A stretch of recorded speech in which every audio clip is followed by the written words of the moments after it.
Hey, y'all, it's David Ducker coming back at you, and today I have a co-host, a guest star. This is, can you please say your full name for the viewing audience at home? I don't know if they can handle it. They can. Okay, it's Randall Mikitudalik Briscoe Duffy. There you go. But you can call me like JR for short. Or just James. Or I call him the Iceman. The indomitable snowman. I've never killed anyone.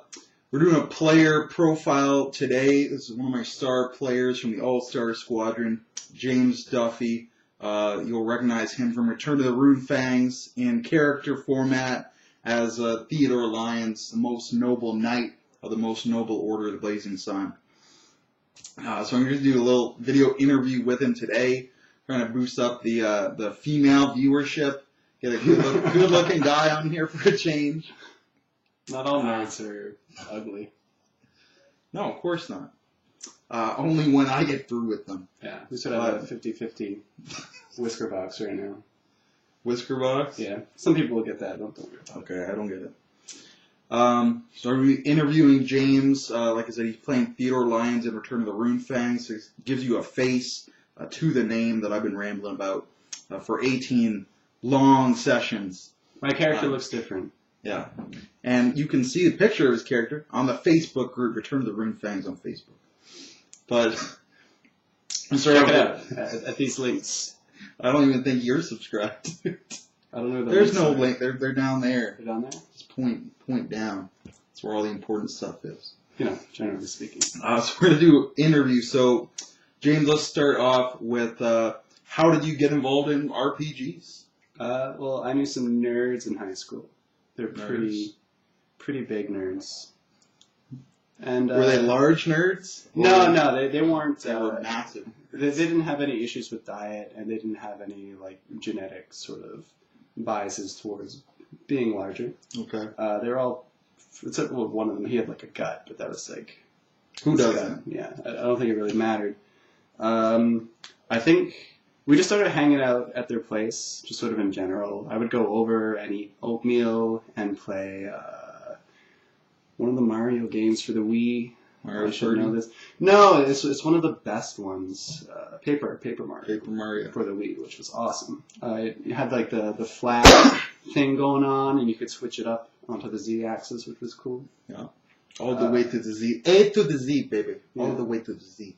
And through them, like, we would just play video games and hang out and stuff. And they were all played on the side, and I was never part of their group. Yeah. But I eventually got an invite. I'm trying to remember which campaign that was. I was young at the time. This is like going back. I would have been 15 or 16. Okay. So you came in socially. You knew people who played.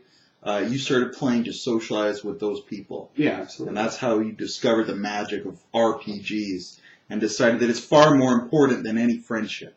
Well, I wouldn't go that far yet, but well, I would. We can use your synopsis. And we're going to do some possibly some debate videos. We can debate topics like that. I love debate. But why don't you tell us about that first campaign? What was the rule set? What was the setting? What was your character like? I think it was 3.5. I was really lucky to actually get into role-playing with 3.5. I'd say it's arguably one of the better systems. I know there's probably a lot of people up in arms that I would say that. But the system really lends itself to a fantasy world, you know. Like, it's hard. And then that may be why you have some issues with it, because of that box that you're in. But it's a nice box to start out in. You've got all the boob mail, you know, going on. Bikini mail is what attracted you to the RPG scene. Essentially, yeah. You hear that, Alex Gillette? You hear that, Captain Gothnog? The bikini mail has brought us this mail, and he has been an asset to our game, not only in this campaign, but all previous campaigns he's been in. At least two good ones, and a multitude of terrible ones. I wouldn't want to say more than two good ones in case. But that's probably wrong. But tell us. So it's 3.5. What was your character like? First character. My first character. Yeah. I think the DM gave me a character. he was. I don't want to say he didn't trust me to make my own character, but it takes a while. And when I first started, I remember trying to plot out and decide who my character is and what he's going to be. Actually creating the character could take a couple of hours sometimes. So they wanted, like, I was there and they were playing. They're like, yeah, James, you should leave now. Or play. You know. Stay and join the RPGs. Or get out. Yeah. And so I said, yeah, I could play. Sure, why not? Man, whatever. Excellent. And that shrug led him into this great hobby. Yeah. And then they created my his character was assigned to him. Do you remember what it was? Yeah, he's pretty standard, sort of the meat shield type of character. Fighter. He had a partner as well, like not a sexual partner. He had a compadre. Yeah, I'm sure he had multiple sexual partners. Perhaps the DM didn't write that in. Maybe he was afraid. Maybe he didn't want to be presumptuous. But I had a few moves that I could do, like some custom feats to do like an X slash, which I really liked because I played Chrono Trigger and it was like, oh, that's cool that I could do an X slash. There you go. That's nice. Get him with homebrew rules right off the bat. That's good. But he was not like a super integral part of that campaign or anything. Yeah. I died fairly shortly. Oh, you can give me that money. Awesome. You ruined the scene. No, we got money. Everyone loves money. Okay. Okay, we have money. Yeah. For everyone else who's not Canadianese, this is what Canadian $20 bills look like. They're made of plastic polymer. And now the money's mine. They used to melt. They can melt. They melt in your dashboard, melt in your drying machine, they'd melt in your pocket. Yeah, my viewers from Australia actually would know that Australia was, I believe, the first country to introduce the plastic money. So that's a bit of trivia for all my Australian fans. So we stole it. We're Commonwealth. We share for the common weal. Yeah, I gotcha. Lots of sharing going on. Lots of sharing. So you came in, homebrew rules, fighter, meat shield, 3.5. What was the story of the campaign like, or what was the play style like? How would you define play style? Like, was it dungeon crawl, hack and slash, beat 'em up, or was it like a deep immersive role playing, like our campaigns where we just ramble for lengths of time, gimmicks of time? Yeah, I think there was a desire from the DM for us to ramble more. Okay. A lot of our members were a bit younger. We're all 15, 16, one 17-year-old. So that 17-year-old took over sort of a lot of the direction of the story because they would interact with it more. It's essentially, if you want to control the story, you can, and he did. That's right. That's called power role playing. And if I haven't done a video on that, I will. Yeah, so that led a lot of our adventures. He decided, we'll go and storm this castle for whatever reason. We'll not storm the castle for these reasons. Assume the leadership role. It's always important to have a leader. Ideally, you have a whole group of leaders because the best leaders know how to follow orders as well. Yeah. And I describe us probably as more of a caravan. We did travel a lot between different areas, like sort of large hamlets, some cities and towns and things like that. Yeah. I'm trying to... it was such a long time ago. I wish I could add more content to all this. Okay. So it sounds like you had at least some exposure early on to role playing instead of just hack and slash. So that's always good. Now, why don't you tell us about what your preferred styles are now after all of your years of experience? That was when you were 15, and now you're 23. Yeah. So you've got years of experience, and what do you like to see in a game now when you come into the table?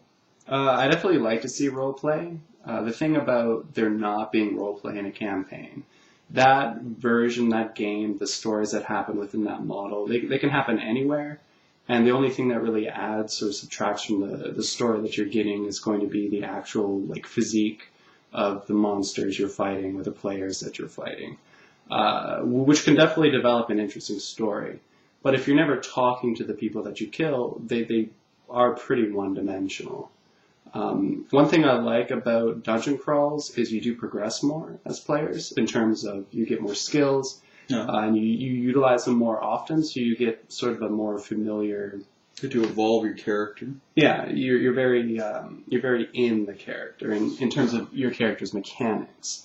But role play, it's such a variant world, and there's so many options that you can have, that if you're just developing your combat technique, then that is all you're developing. So I do prefer in campaigns there to be a focus on role play, and then combat encounters should be well designed as well. I think one thing a lot of dungeon masters need to do more is look at the statistical chances of any one player beating any one mook. Okay. If there isn't any consideration done there, even if the role play is good, you're going to come across a combat encounter and it's just going to be sort of a placeholder for like actual combat. Because if you haven't statted them out correctly, if you don't know how many hits they can or cannot take, you may find yourself in a difficult position where you want the story to go a certain way, but you haven't designed the encounter to really allow that. And that means what's going to happen is you're either going to force it as a DM, which is something you never want to do if you have a system of mechanics that makes it possible to lead the players in any one direction. Excellent. So that's about you as a role player. Anything else you want to add about you as a role player? This is like your profile, and people want to see who's this James Duffy guy. This is a good video for them. Anything else you want to add into that? I guess I'm probably more of a casual player than a lot of players. Some players get really serious about what happens, but I really can't have that type of investment in a campaign.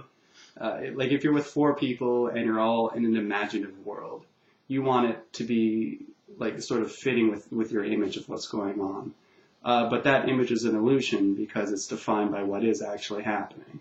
So if something happens in a campaign that doesn't fit your model of what should happen, you should probably adjust your model.